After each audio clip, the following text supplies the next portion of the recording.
Welcome back. We're going to begin a series of lessons on how we find properties that involve pure components but multiple phases. To begin this, we're going to look at some of the different ways that we can have multiple phases. So boiling, I believe everyone's familiar with that, right? You have a liquid and you heat it until gas starts to evolve, and that's boiling.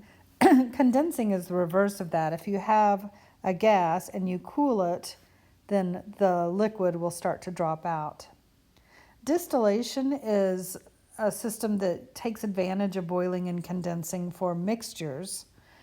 And that's very useful because you can create two different, out of one mixture, you can create two different final products that have very different compositions.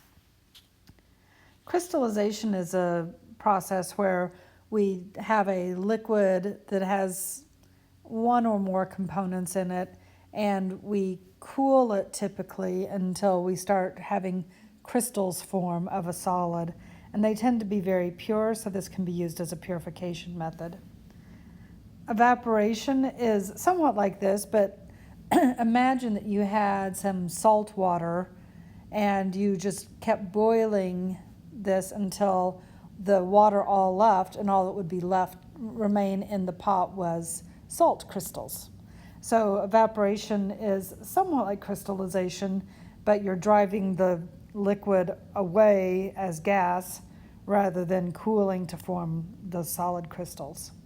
And then we'll be talking about liquid extraction, systems where in some cases we have two different liquids that don't mix. We've seen this if you've made oil and vinegar salad dressing. And this can actually be a very useful process also for us. So let's now look at phase diagrams for single component systems. We've got diagrams. The diagram at the top is for carbon dioxide. And this is very typical. This is the most common type of phase diagram in pressure and temperature that one would see. The one below is for water. Water is a little bit unusual. The key difference between them is this line right here compared to this line. And notice the difference in the slope. And that makes water somewhat unique amongst chemicals. So we want to define several different points and curves and regions in these diagrams. So I'm going to focus on the pressure temperature diagram for carbon dioxide because it is more typical of most. But what you're going to see is you've got a region where you have solids, another region of liquids, and a region of gases. And these are separated by curves.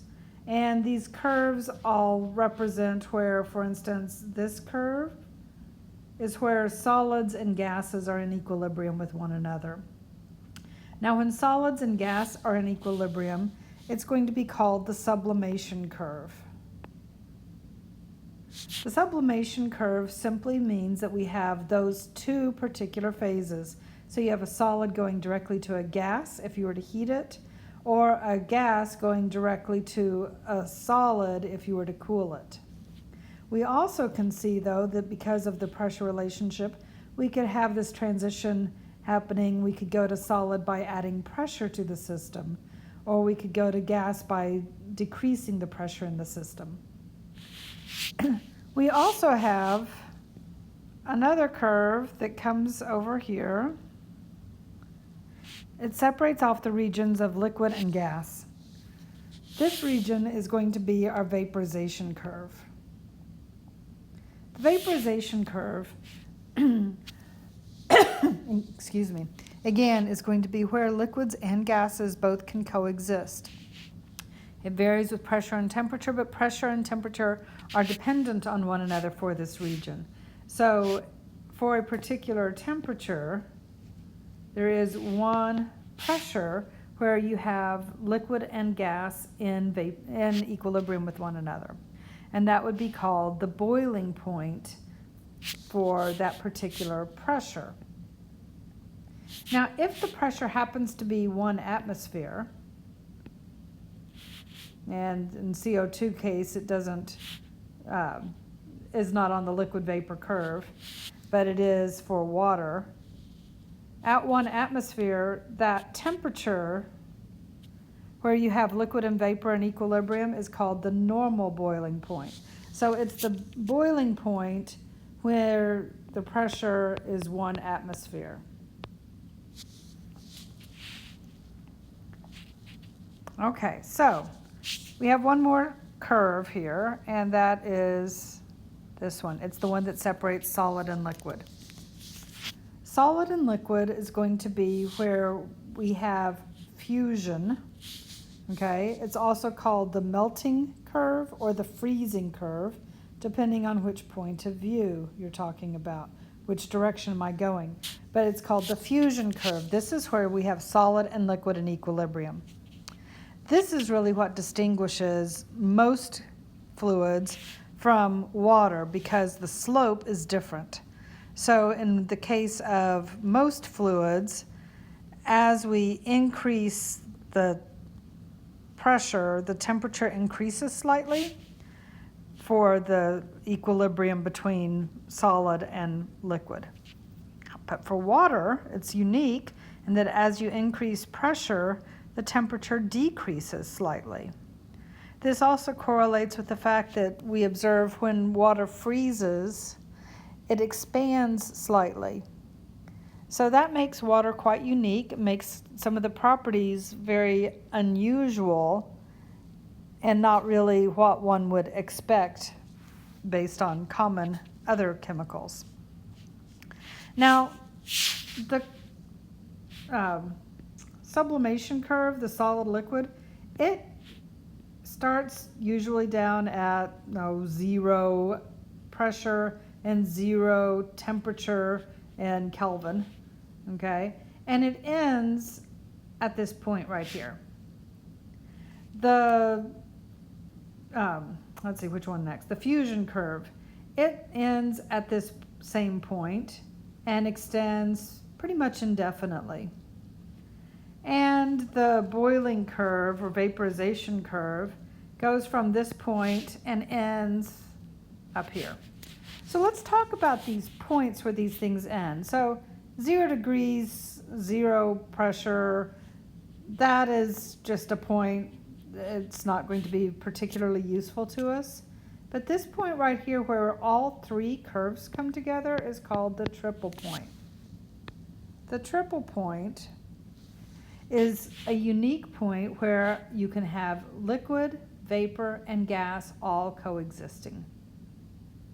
That's very special, but it also is something that one never truly observes at equilibrium. You may fleetingly see all 3 phases for a pure substance, but it's not going to be at equilibrium unless you happen to exactly nail that particular pressure and temperature.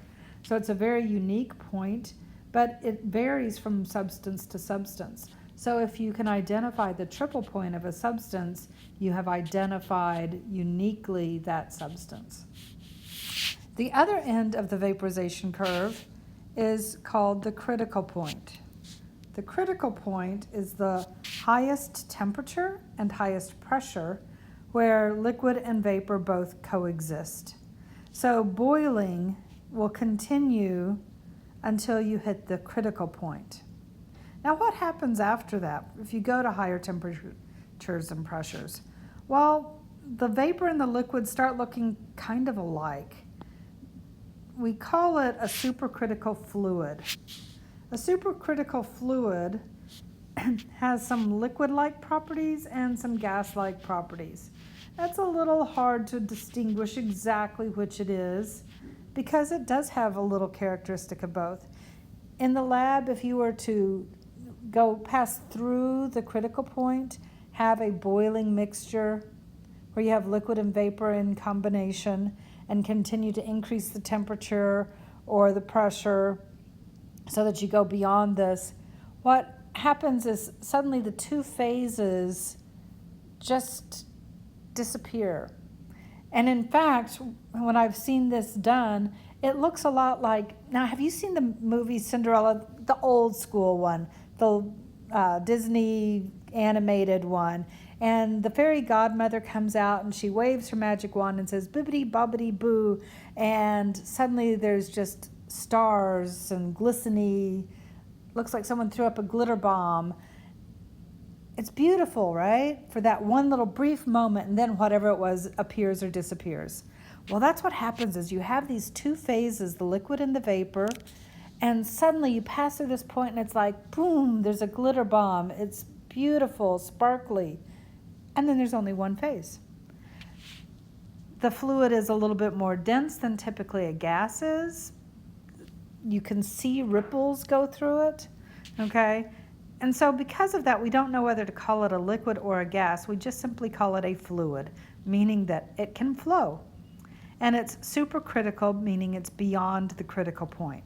So this region up here, we sort of, if we can't identify for sure whether it's liquid or gas, we'll just call it a supercritical fluid. Now, gases, sometimes we call them a gas and sometimes we'll call them a vapor. In general, a vapor means it's very close to boiling. It's on the gas side, but it's nearly boiling. And in those cases, we tend to call it a vapor. For things that are not very close to boiling, we call it a gas. Now, this is a vague definition, and so it's not, oh, you're wrong if you call it a gas because it was near boiling or whatever. It just simply is going to be a term that they will use frequently. And what they mean by vapor is a gas that is nearly boiling. The last term we have on this list is the vapor pressure. The vapor pressure is for a point along the vaporization curve. If you choose a particular temperature and you find the pressure there, that is the vapor pressure. It is frequently designated P with a star or P vapor. And so you'll see those two designations for the vapor pressure. For a particular temperature, there is a unique vapor pressure, or the vaporization is not possible. So let's volume or temperature versus volume. In these cases, let's just imagine a little thought experiment. And I'm going to take a pot of a liquid, it doesn't matter what that liquid is, and I'm going to put this liquid into a pot and I'm going to put a lid on it. Okay? Now that lid is going to have a certain force, there's a certain area to this, so therefore force per unit area means I've got a fixed pressure. So the pressure is fixed. Now, I'm going to start heating it. Let me add some fire. Okay, there's my fire. Is it beautiful? Okay, as I start heating this, for a little while, it's going to increase the temperature, and then suddenly I will start having some vapor form. When that vapor begins forming, that's going to collect at the top of the liquid, right? And it's going to expand slightly. Now I'm going to continue heating it. And as I do that, eventually, I will find that it's expanded a lot, right? Lots of gas bubbles, okay? And maybe there's one little drop of liquid still remaining. As we've done this process, I've kept P was constant. Once the boiling happened,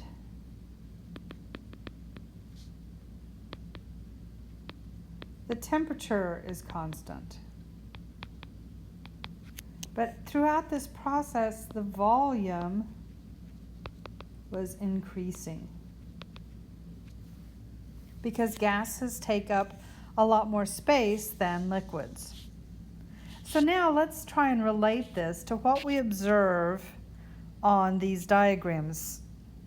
So, okay, At that moment when I have all liquid and just one drop of gas, okay, this case back here, just that one little bubble of gas has formed here. This is a saturated liquid. A saturated liquid is ready to boil. It just, is at the beginning of that stage, okay?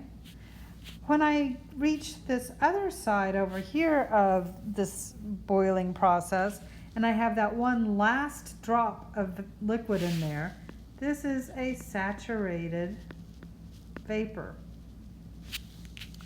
On these diagrams, all the saturated liquids are shown on the purple side of the line of the curve here. And all of the saturated vapors are on the red side of the curve in either case. In between, this is that boiling process. This is where I have saturated liquid and vapor, and so this is the green region in these two curves here, where I have both saturated liquid and vapor. Now I can relate this to my process that I've imagined here by simply, let's start with this diagram down here, the TV diagram. Okay? And if I start with something and it's a liquid, and I start by heating it up, well, as I apply heat, the temperature will increase until I reach that saturation point where I have that one first bubble of vapor form. At that point, I begin boiling and I continue boiling and boiling and boiling, and the stuff expands and volume increases, but the temperature does not change until finally that last little drop of liquid evaporates. I'm a saturated vapor now, and now then as I continue to heat, the temperature will start to increase. But I've held the pressure constant throughout. And so this curve here is a constant pressure. Constant pressure is also known as iso for constant, bar for pressure. So an isobar is a constant pressure curve through this diagram. Now I could also do a diagram where I had a constant temperature and let the pressure change. So I would squeeze on the substance, or I would take and pull a vacuum, let up the pressure on something. So in that case, if I do that, that's called an isotherm. And that's constant temperature.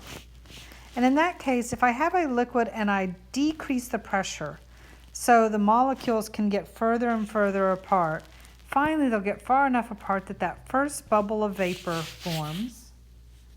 As I continue to decrease the pressure, pull a vacuum, what's going to happen is the pressure will remain the same, but the volume will increase, but I'll turn the material into a gas. And from there, I'm going to next see along this constant temperature that the pressure will next start decreasing as the volume increases. So this is sort of what a particular curve that goes through the vaporization path would look like. The material that's over in the blue regions, in either of these, is going to be called a compressed liquid or a subcooled liquid. Either one of these words is going to be acceptable. But it's a liquid that is not in the process of boiling. So most of the time, if you had yourself a glass of water, well, you would just say it was a liquid, right? But to be very precise thermodynamically, we might say it's a compressed liquid or a subcooled liquid. It's not on the verge of boiling. As we go past the boiling process and come over into the red side of the diagrams, we are now what's called a superheated vapor. It's heated beyond, therefore superheated, beyond where the boiling happens, and that's going to be a superheated vapor. Now, we said that at the highest temperature and pressure where both liquid and vapor can coexist is the critical point. And the critical point is going to be where the saturated vapor curve and the saturated liquid curve come together. This is going to be a maximum in pressure and a maximum in temperature.